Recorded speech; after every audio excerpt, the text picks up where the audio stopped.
Now, please read the question given here. How many kg of wheat costing 8 rupees per kg must be mixed with 36 kg of rice costing rupees 5.40 per kg so that 20% gain may be obtained by selling the mixture at rupees 7 rupees 20 paise. Now, read the question carefully first. In this question, how many kg of wheat costing rupees 8 per kg? ठीक है, here there are two different varieties of rice are available. ठीक है, एक है आपका dearer quality का और second है आपका cheaper क्वालिटी. तो देखिए ये रुपीज 8 पर kg है and the quantity is given 36 kg. ठीक है, और ये क्वांटिटी 36 kg किसका है? Of rice which is rupees 5.40 per kg, means cheaper rice. So dear rice का cost price per kg is rupees 8 और जो चीपर राइस है उसका कॉस्ट प्राइस पर kg है rupees 5.40. Now second part of the question says so that 20% gain may be obtained by selling the mixture at rupees 7.20. ये जो 7.20 is the selling price of the mixture है per kg. Right, exactly. तो एक काम करते हैं, यहाँ पर हमारे पास cheaper राइस है, cheaper quality of rice and dear quality of rice. So the cost price per kg of cheaper rice is 540 paise and dearer rice, the cost price of dearer rice is 800 paise. Okay, now हमें निकालना है यहाँ पर mean cost price. Mean cost price आपको यहाँ पर mean selling price दिया हुआ है, बोल सकते हैं इसको. तो selling price is already given.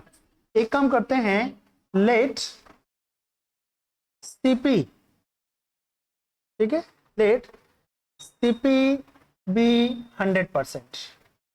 okay, therefore SP is equal to CP which is 100%. ठीक है, आप इसको कर सकते हैं 100% plus 20% is equal to 120%.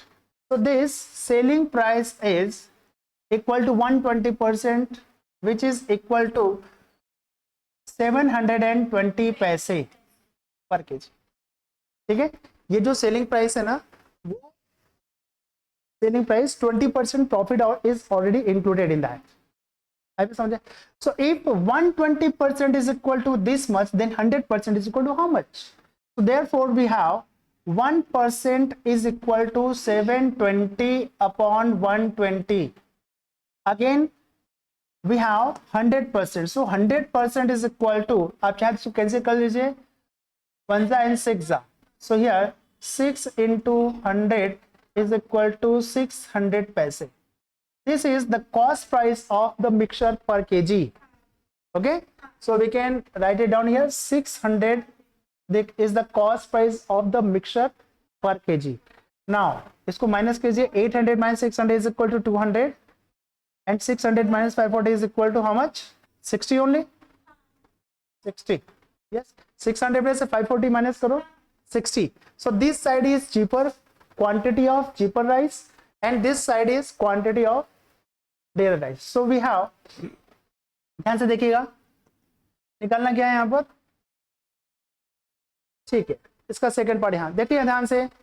Now ये हो जाएगा क्वांटिटी ऑफ चीपर, या इसको चीप क्वांटिटी बोल सकते हैं, upon dear quantity is equal to 200 upon 60. Zero के साथ जीरो कैंसिल कीजिए. Now we have 2 10s are 2 3s are.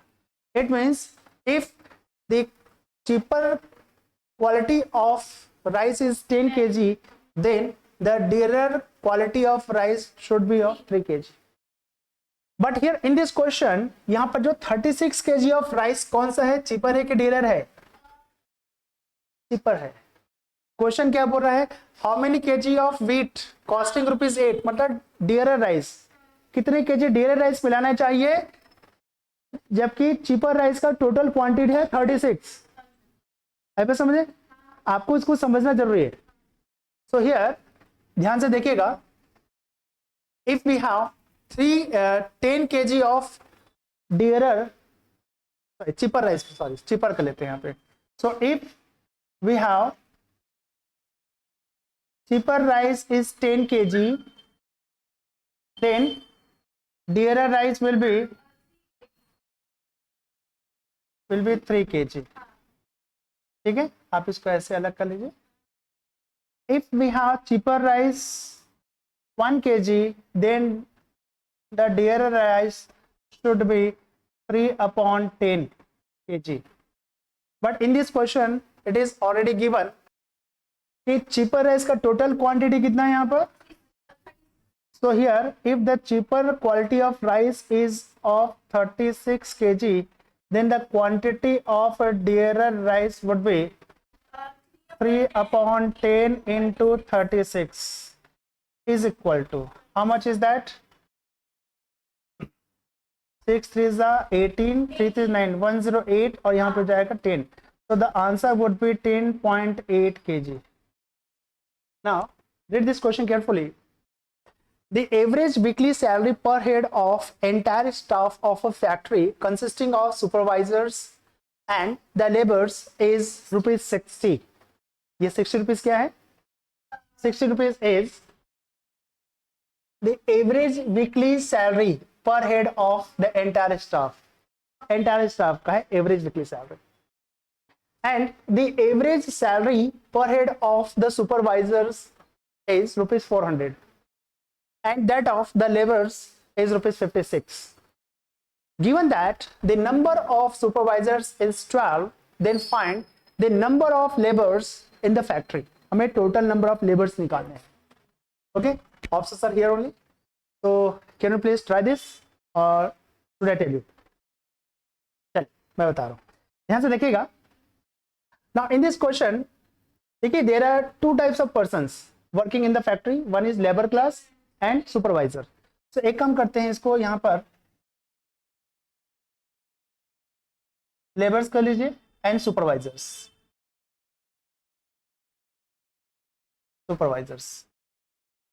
अब देखिए ये जो लेबर्स है ना, ये क्या चीज है यहाँ पर, लेबर्स का वीकली सैलरी है ना यहाँ पर। ठीक है, द एवरेज सैलरी पर head of the supervisor is ₹400। एक काम करते हैं, सुपरवाइजर का जो सैलरी है वो ₹400 है and that of the labours is ₹56। ये सभी रुपीज में ना याद रखिएगा। हम बात कर रहे हैं यहाँ पे सैलरी के बारे में। ठीक है, यहाँ क्वांटिटी तो है नहीं है, हम यहाँ पे यहाँ देख रहे हैं सैलरी। अब एक चीज याद रखिएगा, ये जो 60 रुपीज है ना, ये है इनका एवरेज। देखा यहाँ पे देखिएगा, द एवरेज वीकली सैलरी, दोनों का एवरेज वीकली सैलरी इज 60। यही है ना, मीन का मतलब एवरेज ही होता है। ठीक है, अब देखिए यहाँ पे इसको सॉल्व करते हैं। So 400 - 60 is equal to how much? 340 and 60 - 56 is equal to 4। It means now here number of laborers upon number of supervisors निकाल लेते हैं। So we have, यहाँ देख लीजिए, therefore number of laborers upon number of supervisors is equal to 340 divided by, या 340 upon 4 कर लीजिए, 340 upon 4। Now you can cancel this। यहाँ कितना हो जाएगा? 4 1 जा, 4 8 जा, 4 5 जा, 85। आप इसको ऐसे भी बोल सकते हैं, और every 85 laborers we have one supervisor। One supervisor बोल सकते हैं। ठीक है, अभी समझे, ये चेक कर लीजिएगा इसको। हाँ, for every 85 labours we have one supervisor. ठीक है, अब क्वेश्चन क्या बोल रहा है यहाँ पर, नंबर ऑफ सुपरवाइजर्स इज 12। अगर वन सुपरवाइजर पे 85 लेबर्स हैं तो 12 सुपरवाइजर्स पे कितने? Therefore here we have for one supervisor we have 85 laborers। okay, therefore for 12 supervisors will have 85 into 12. So we have 12 5s are 60, 12 8s are 96 plus 6 कितना होगा 1020. ठीक, option है क्या 1020, ऑप्शन नंबर बी. ऑप्शन के through कोशिश कर सकते हैं, ठीक है, but you need to find the number of labours. If you know the number of laborers, you can calculate the number of supervisors. So finally you will have to calculate this one. Okay, चलिए बना लीजिए. Now my dear students, we have another question. A man purchasing rupees 8,400, ठीक है, lent a part of it at 8% simple interest and the remaining at 6 and 2/3% simple interest. His total income after 1.5 years was rupees 882. Find the sum lent at different rates. ठीक है, उसके पास total money कितना है यहाँ पर. Now total money he has rupees 8,400. Right now he lends this rupees 8,400 on simple interest at two different rates of interest. The first part को he gives at the rate of 6 and 2/3% and second part को वो 8% के rate से देता है. ठीक है, यहाँ पर ये जो दोनों ही जो इंटरेस्ट हैं वो सिंपल इंटरेस्ट के रेट से, रेट ऑफ इंटरेस्ट कैसे, simple interest. And finally he gains a profit, total profit. So total profit is rupees 882. This is his total profit, okay, for 1.5 year. ये 1.5 साल का उसका टोटल प्रॉफिट है. अब करना क्या है, क्योंकि क्वेश्चन में यहाँ पर 8% सिंपल इंटरेस्ट एंड रिमेनिंग जो है सिंपल इंटरेस्ट ऐसे दिया हुआ है, लेकिन जो टोटल जो उसको प्रॉफिट नहीं कर रहा है वो 1.5 ईयर का है. आगे बढ़ते हैं. देखिए जो रेट ऑफ इंटरेस्ट होता है ना वो एनुअली होता है, ठीक है, और यहाँ पर जो टोटल प्रॉफिट जो है 1.5 ईयर का दिया हुआ है. एक काम कर सकते हैं क्या, हम यहाँ पर प्रॉफिट 1 ईयर का निकाल सकते हैं. ओके, एक काम करते हैं, यहाँ हम रेट ऑफ इंटरेस्ट देख लेते हैं. देखिए we have two methods to solve this. आप चाहें तो इसको सिंपल इंटरेस्ट के मेथड से बना सकते हैं या फिर मिक्स्ड एलिगेशन से बना सकते हैं. मिक्स्ड एलिगेशन से मैं बता रहा हूँ, पहले इसको देख लीजिए. अगर मान लीजिए सिंपल इंटरेस्ट के मेथड से बनाना हो then how can you approach this question. मान लेते हैं इसको थोड़ा सा करेक्ट करते हैं इस क्वेश्चन को. सपोज वी हैव रुपीज 8,400, ठीक है, and he lends this rupees 8,400 in two parts. एक पार्ट को वो 6%, 6 and 2/3% क्रेडिट से देता है और वाई पार्ट को वो 8% क्रेडिट से देता है. राइट, तो अभी कम करते हैं. ये हो गया फर्स्ट पार्ट. रेट और टाइम कितना है 1 ईयर. ओके, 1 ईयर अपने बना सकते हैं, क्योंकि यहाँ पर हम प्रॉफिट जो 1.5 ईयर का, तो प्रॉफिट ऑन 1 ईयर का भी निकाल सकते हैं.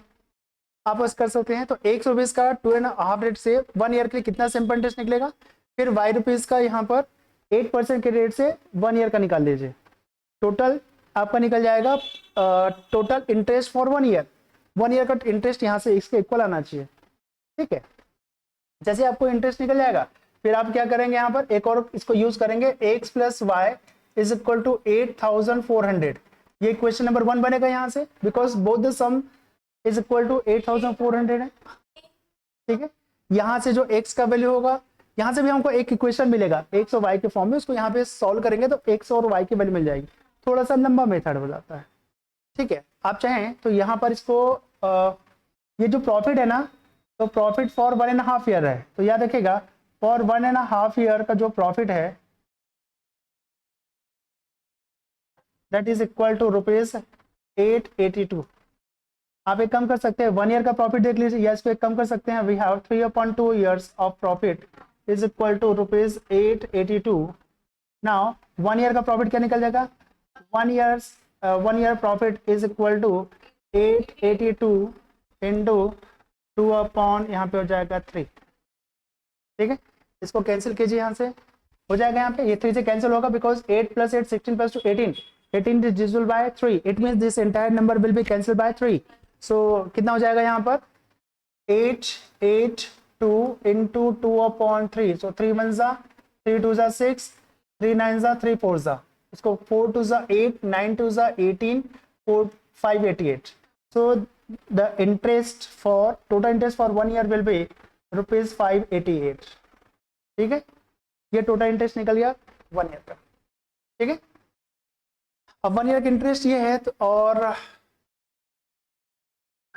इंटरेस्ट तो निकल गया. अब कैसे कर सकते हैं यहां से? अब पर ध्यान से देखिएगा, यहां तक हमने यहाँ पे देखा हुआ है कि ये निकल जाएगा प्रॉफिट इन 1 ईयर. तो profit in 1 year is rupees 588. अब क्या करते हैं यहाँ पे, ध्यान से देखिएगा, वी हैव यहाँ पर जो रेट है, ठीक है, रेट ऑफ इंटरेस्ट और द फर्स्ट पार्ट. तो जो फर्स्ट पार्ट है and suppose this is second part. So first part का जो रेट ऑफ इंटरेस्ट है दैट इज इक्वल टू 6 2/3%. ठीक है, और सेकेंड पार्ट है दैट इज इक्वल टू 8%. अब 6 2/3 को हम लिख सकते हैं 20/3%, राइट. तो मैं इसको थोड़ा सा चेंज करके लिख रहा हूं यहाँ पर, इसको हम डायरेक्टली लिख सकते हैं 20/3%. ये फ्रैक्शन फॉर्म में हो गया. एंड अब देखिए हमें यहाँ निकालना है मीन रेट निकालना है. मीन रेट निकालने के लिए क्या करेंगे, थोड़ा सा कॉन्सेप्ट लगाते हैं. ध्यान से देखिएगा, we have a formula, rate of interest in case of simple interest is 100 into simple interest whole upon principal. Principal is how much, इसको देख लेते हैं, and time. So here we have 100 into simple interest. Simple interest for 1 year हम निकाल, so that is equal to 588 whole upon principal is, क्योंकि वो 1 year के लिए 8400 दे रहा है, तो ये हो जाएगा 8400 into time is 1 year. तो let us cancel this, 0 0 cancel हो जाएगा और ये हो जाएगा 12 7 से कर लीजिए, 12 से कैंसिल हो जाएगा ना, कैंसिल कीजिए इसको 12 से, 12 4 जा 48 एंड 12 9 जा 108. करेक्ट कर सकते हैं. अभी हो जाएगा 7 1 जा एंड 7 7 जा 49. तो rate of interest that is equal to 7%. This rate of interest is for mean, ये कहलाएगा मीन रेट ऑफ इंटरेस्ट. ठीक है, तो mean rate of interest that is equal to 7%. अब देखिए हमारे पास ये जो 7 है ये 6 and 2/3 है, 6 and 2/3 है, और ये 8 है, ये इसके बीच का है कि दोनों के बीच में आ रही है, इसको बोलते हैं मीन या एवरेज रेट. अब देखिए इसमें से माइनस कीजिए इसको, so 8 - 7 is equal to 1%. And here आप चाहे तो परसेंट लगाइए, अदरवाइज नो प्रॉब्लम. यहाँ कितना हो जाएगा, 7 - 20/3. So here 7 - 20/3 is equal to 1/3 हो जाएगा. यहाँ पर 7 3 is 21 - 20 that is 1/3. So we have 1/3. It means अब ये क्या हो जाएगा, इसको ये जो फर्स्ट पार्ट ये कहलाएगा इंटरेस्ट. ठीक है, ये फर्स्ट पार्ट का इंटरेस्ट है, सेकंड पार्ट का इंटरेस्ट. अब जो हमारे पास क्वांटिटी निकलेगी वो क्या निकलेगा, ये जो है ना this one, this is known as first part. इसको कहाँ बताऊं, ये हटा दो क्या, आप इसको हटा लीजिए यहाँ से. ध्यान से देखेगा, देखिए now we have first part upon second part is equal to, first part is 1 and whole upon 1/3 that is equal to 3/1. ठीक है, मीन्स फर्स्ट पार्ट को वो क्या कर रहा है, वो टोटल का 3 पार्ट दे रहा है और सेकंड पार्ट को केवल 1 पार्ट ही दे रहा है. अब हमें यहाँ निकालना है, रेशियो एंड प्रोपोर्शन से निकाल सकते हैं. Therefore first part is equal to 3/1 + 3 into rupees 8400 है. टोटल से को डिवाइड करना है ना, 8400 को ही तो 2 पार्ट्स में वो डिस्ट्रीब्यूट कर रहा है ना, ये हो जाएगा. Therefore we have 3/4 into 8400.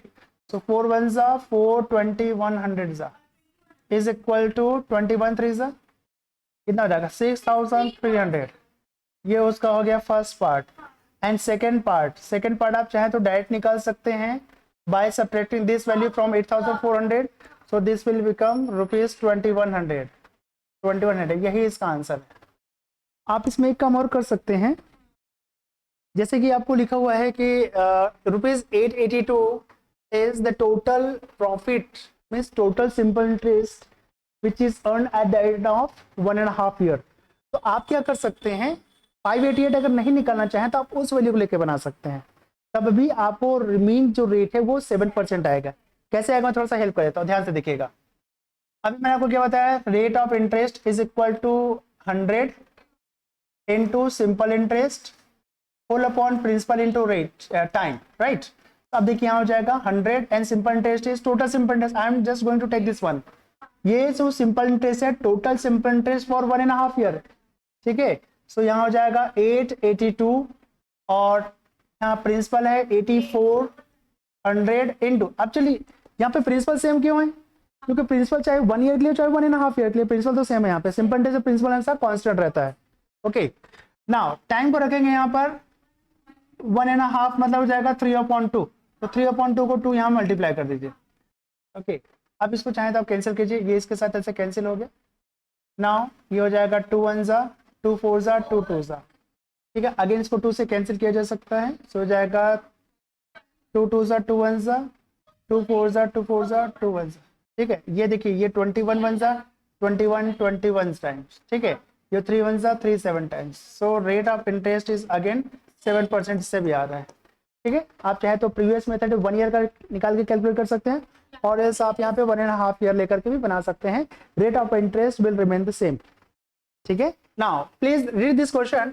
A container contains 80 kg of milk, kg है, आप लीटर भी बोल सकते हैं, क्वेश्चन में kg लिखा है तो ठीक है। सो 80 kg of milk and from this container 8 kg of milk was taken out. जैसे हमारे पास एक कोई कंटेनर है, टोटल उसका कैपेसिटी है, ये उसमें बोल सकते हैं 80 लीटर्स में, मान लीजिए 80 लीटर्स मिल्क है उसमें, और फॉर द फर्स्ट टाइम उसमें से 8 लीटर मिल्क बाहर निकाला जाता है, and same quantity of water is added.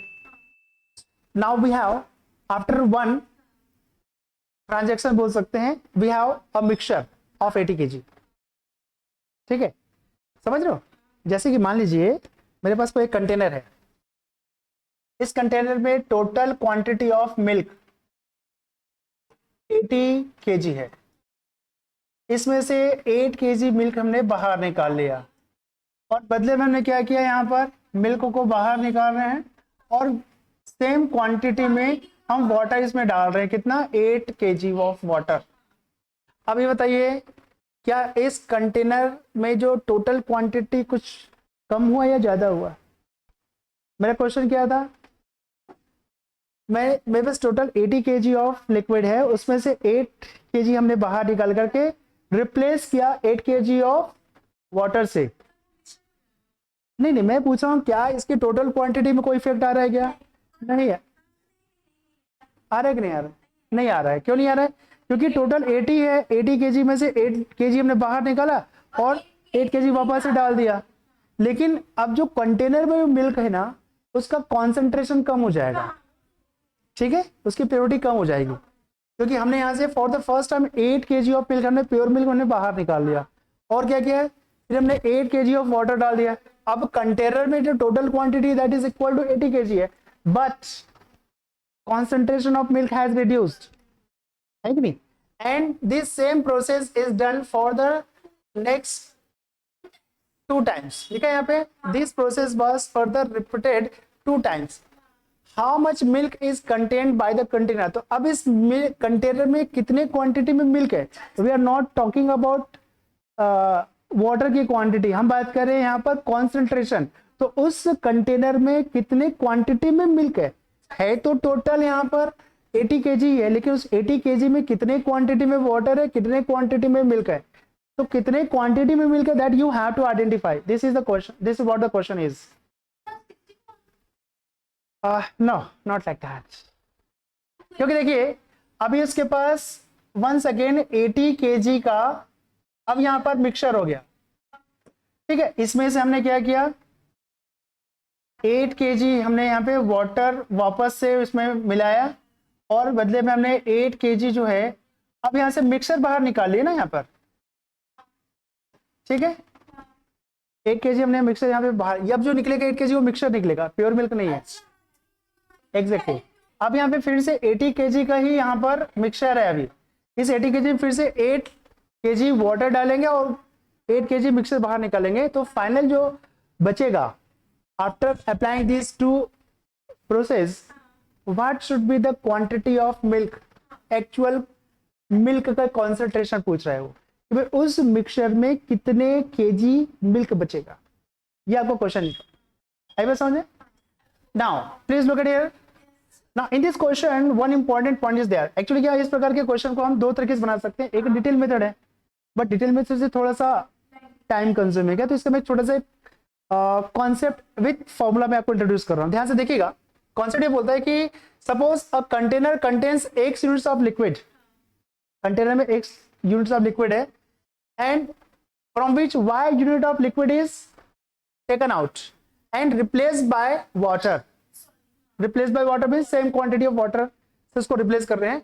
After n operations the quantity of pure liquid is given by x in bracket 1 minus y upon x 4n, जहां पर n जो है वो नंबर ऑफ टाइम्स है, रिपीटेशन कितने बार repeat कर रहे हैं प्रोसेस को, x is the total actual quantity of the milk बोल सकते हैं या लिक्विड बोल सकते हैं, और y जो है जितने क्वांटिटी में बाहर वाटर जो है या मिल्क बाहर निकाल कर कितने क्वांटिटी में वाटर उसमें इंक्लूड किया जा रहा है वो है। ठीक है, आई बात समझ में? y क्या है यहाँ पे, y units of water is taken out बोल रहे ना, तो कितने क्वांटिटी में हम उसमें क्वेश्चन क्या कर रहे थे, 8 लीटर ऑफ वाटर बाहर लेते थे। चलिए, so let us put this value here. So in this question total quantity x is equal to 80, okay, in bracket 1 minus 8 litre of liquid is taken out, ठीक है, आउट ऑफ 80। और ये process कितने बार apply हो रहा है यहाँ पर, this process was further repeated 2 times, आ गया तो टोटल 3 टाइम्स। 1 टाइम तो ऑलरेडी किया गया ना, 1 टाइम हो चुका है, फर्दर 2 टाइम्स बोल रहे हैं यहाँ पे। This process was further repeated 2 times, तो 1 time is already done and further 2 times this process has been repeated. So we have 3 times n is equal to 3. So here we have 80 और यहाँ कितना हो जाएगा, 8 1 जा 8 10 जा, so here 1 minus 1 upon 10 whole raised to 3. Now 80 into 9 upon 10, ठीक है, इसका क्यूब कर दीजिए। So we have 80 into 9 cube, 9 cube is how much, 729 upon 1000, 1 2 3, ठीक है, ये हो जाएगा 2 4 जा एंड 2 5 जा, ठीक है। आप इसको कर सकते हैं, डिवाइड करेंगे, ये हो जाएगा 5 1 जा एंड 5 0.8 जा, तो 0.8 इंटू 729 कर लीजिए, ओके। आप चाहे तो पहले 729 को 5 से डिवाइड कर सकते हैं, और एल्स मैंने यहाँ पे 4 को 5 से डिवाइड कर दिया। तो अब इसको मल्टीप्लाई करना इजी है, 8 9 जा 72, 7 8 2 जा 16, 16 प्लस 7 23, 2 7 8 जा 56 58, ये हो जाएगा 58। एक मिनट है, यहाँ पर एक ही जीरो कैंसिल होगा ना यहाँ पर, तो यहाँ पर हम क्या कर सकते हैं, 0 पॉइंट ऐसे कर लीजिए इसको, तो after 2 digits we can just put here decimal. So the answer is 58.32 kg of milk will be there in the container. ठीक है, बना लीजिए। Read this question first. A container contains 80 kg of milk and from this container 8 kg of milk was taken out. This is the first time. ठीक है, and this process was further repeated 2 times. Further 2 times means 1 time already we have taken out, and for the next 2 times again we have taken 8 kg and 8 kg of mixtures. So total number of rounds is 3. Okay, बना लीजिए, total number of operations is 3. Now next question, a container contains 40 liter of milk. From this container 4 liter of milk is taken out and replaced by water. Okay, same question. And this process was repeated further 2 times, so total number of operations is 3. Okay, then how much milk is content by the container, तो उस container में कितने quantity में milk है. Please try to solve this question right now. Now first question is done. Its answer is 29.16 liter.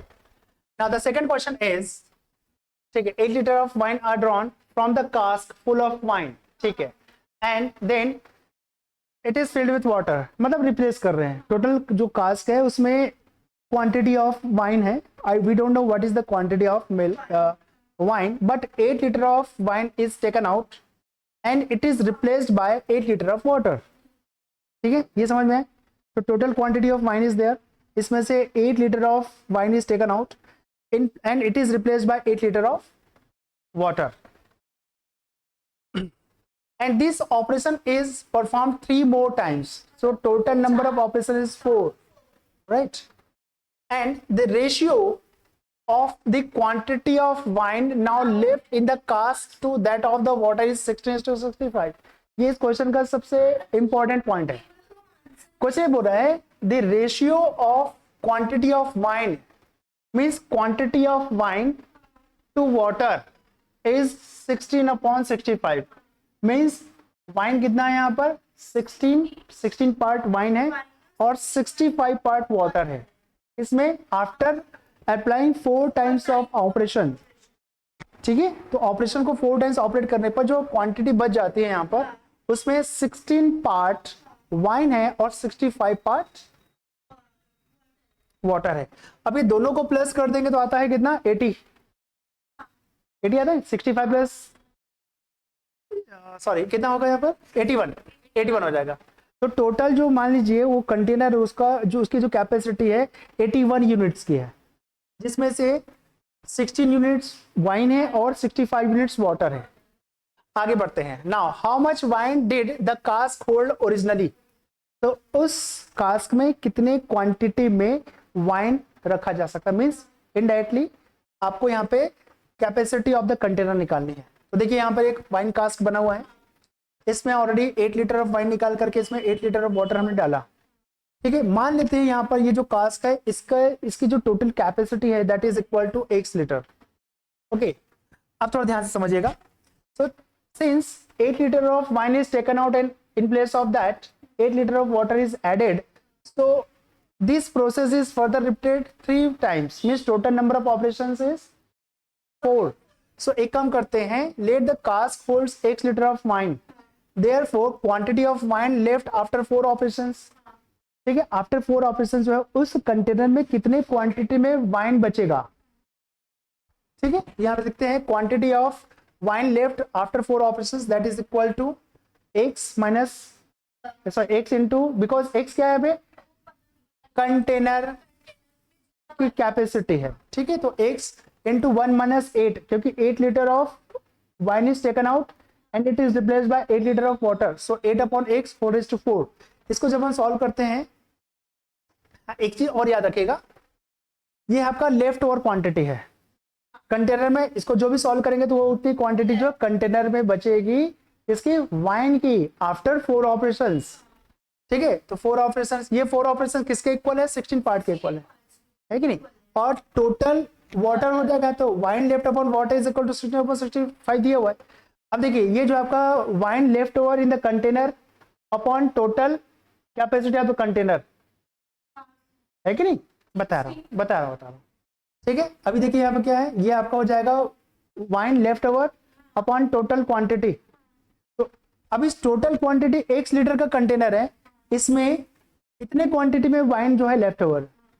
ठीक है, सो left over wine upon total quantity which is equal to. अब एक चीज याद रखेगा, मैंने आपको बताया था इस क्वेश्चन में wine now left means left wine upon water. ठीक है, देखिए अगर इन दोनों को हम कैलकुलेट करें तो इस मान लीजिए इस कंटेनर में 16 पार्ट वाइन है और 65 पार्ट वाटर है, तो टोटल क्वांटिटी कितनी हो गई 16 part wine plus 65 part water, दोनों मिल रहे हैं, तो टोटल क्वांटिटी कितनी हो गई 81, इसलिए हम यहाँ पे 81 लिखा. तो इस कंटेनर में अगर देखा जाए रेशियो वाइज तो ये लेफ्ट ओवर वाइन लेफ्ट है upon total quantity of the liquid है which is in the container is equal to, ये जो लेफ्ट ओवर जो वाइन है that is equal to 16 part, और ये जो एक्स है मतलब टोटल कैपेसिटी, तो total capacity 16 plus 65 is equal to 81, that is what we have taken here 81। 81 के पीछे रीजन समझ में है, आई में समझे। अब इसको कैलकुलेट करना आसान हो गया, देखिए x के साथ x कैंसिल हो जाएगा, now we have 1 minus 8 upon x raise to 4 is equal, अब ये 16 अपॉन 81 हो गया, 16 upon 81 is equal to 2 upon 3 raise to 4। अब यहाँ पे 4 4 दोनों साइड पावर है, कैंसिल हो जाएगा, ठीक है, यहाँ से ये 4 यहाँ से 4 कैंसिल हो जाएगा, now we have 1 minus 8 upon x is equal to 2 upon 3, ठीक है, 8 अपॉन x को ट्रांसफर कीजिए और 2 अपॉन 3 की ट्रांसफर कर लीजिए, तो 8 upon x is equal to 1 minus 2 upon 3 that is equal to 8 upon x is equal to 1 upon 3। अब x का मल्टीप्लाई 1 के साथ, 3 का मल्टीप्लाई 8 के साथ, तो therefore x is equal to 24 litre. कहाँ पर 3 1 जा 3 minus 2, 3 minus 2 that is 1, 1 upon 3 आ गया, therefore total capacity of the container is 24 litres. Is that clear? Any doubt anywhere? आया मैं समझे, मैंने यहाँ पे 81 क्यों लिया, ठीक है, बना लीजिए। Now let us solve this question here. You can जैसे बोल रहा है कि there are two vessels, vessel A and vessel B, okay, and the ratio of milk and water is given here 5:2 in container A, and in second container the ratio of milk and water is 8:5. Find the ratio in which these mixtures are to be mixed. हमें ratio निकालने हैं, ठीक है, जिसमें दोनों ratio mixtures को मिलाने पर जो न्यू मिक्सचर जो है it contains milk and water that is equal to 9:4। Okay, so suppose we have 2 containers and in container A the ratio of milk and water is 5:2 that is already given. In container B the ratio of milk and water is 8:5. अब देखिए, so in this container A we can calculate the quantity of milk, बोल सकते हैं यहाँ पे quantity of milk in container A that is 5/7 and quantity of milk in container B is 8/13 या 8:13। and one more important thing is already given here कि भाई जो mixture है, मिक्सचर जो मिक्सचर में मिल्क एंड वाटर का जो ratio है that is equal to 9:4। It means यहाँ पर quantity of milk in the mixture that is equal to 9:13 या 9/13 कर सकते हो। नाउ यहाँ पर है quantity of milk in container A that is equal to 5/7, quantity of milk in the second container that is equal to 8/13, and ये जो 9/13 है ना, this is the quantity of mixture, ठीक है, quantity of milk in the mixture बोल सकते हैं इसको। तो इसको माइनस कीजिए, कितना आता है 9 minus 8 that is 1/13, and here 9/13 minus 5/7 that is equal to, solve कीजिए, कितना आ रहा है 5/7 एंड, ठीक है, ये आएगा 2/91, ठीक है, 2/91 है। Therefore quantity of